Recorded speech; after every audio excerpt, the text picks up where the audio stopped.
We've closed in our garage, and I thought I'd bring y'all along in the process while we are working on the ceiling here.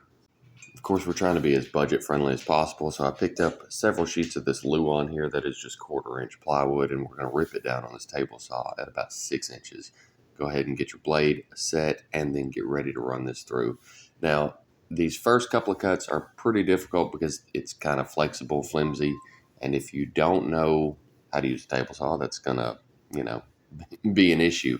But you want to get these as straight as possible. When you start wiggling and wobbling on these cuts, it's really going to affect how the overall looks go down the road.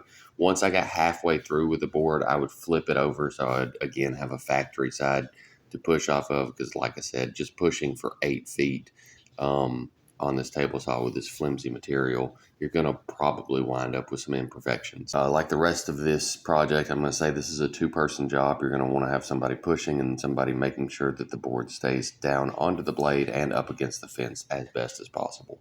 Of course, you don't have to go for 6 inches here. Just use some math and make sure that it goes into 4 feet, and then you'll wind up with even cuts all the way around.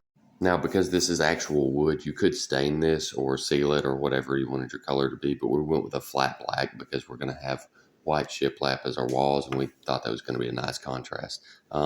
It should go up pretty easy just using a brad nailer here.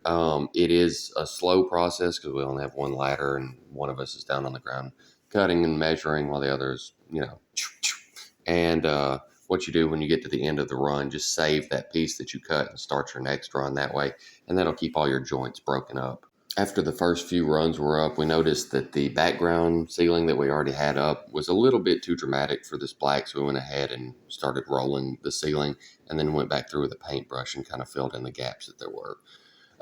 We're putting exposed beams up, and so what I did where I was going to put those exposed beams up is I went ahead and pulled a straight line and kind of reset all of my mistakes that I had made up to that point so I would start fresh again, since that beam could cover up the massive gap between these two pieces. Onto this main beam, a lot of this is going to just depend on if you want the dimensions that I currently have, but what I used was a 2x6 for the overall width of it, and I wanted it to come down off the ceiling 3 inches, so I bought a 2x10, and then I ripped it into 1.5-inch squares essentially, and then that way that gave me the wood that I needed for the edges of my exposed beam.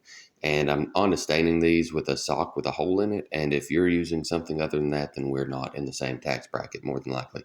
But anyway, we're using dark walnut stain here on this because that's what most of the things we have in our house are stained. I was so excited to be staining that on this first one I went ahead and stained all 4 sides, even though only one side of this is going to be stained. You may want to stain the bottom side that meets with that 2x6 too, just so that that seam is also stained well, but really one is enough as long as you're cutting and screwing correctly. And then on these 2x6s, same deal. I'm just hitting the shown face and then both sides.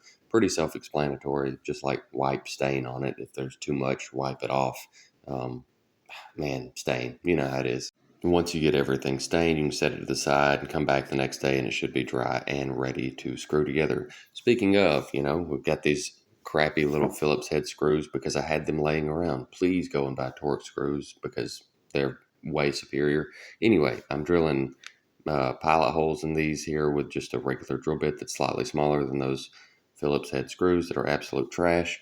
And what I'm going to do is wind up putting the screws in from the top side, and then that way you won't see any screw heads. I'm sure there's a formula for spacing these, but of course I just put one on each end of these rails and then about every 18 inches going down. These are 2.5-inch screws, by the way, so they'll go completely through the 1.5 inch and then almost all the way through the other 1.5 inch without coming through. So it's a pretty good size in my experience.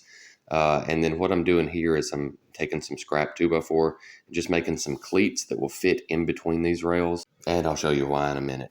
These beams are over 18 feet, and so I kind of had to piece them together. I do recommend staggering your joint, obviously, so that it's strong enough and connected correctly.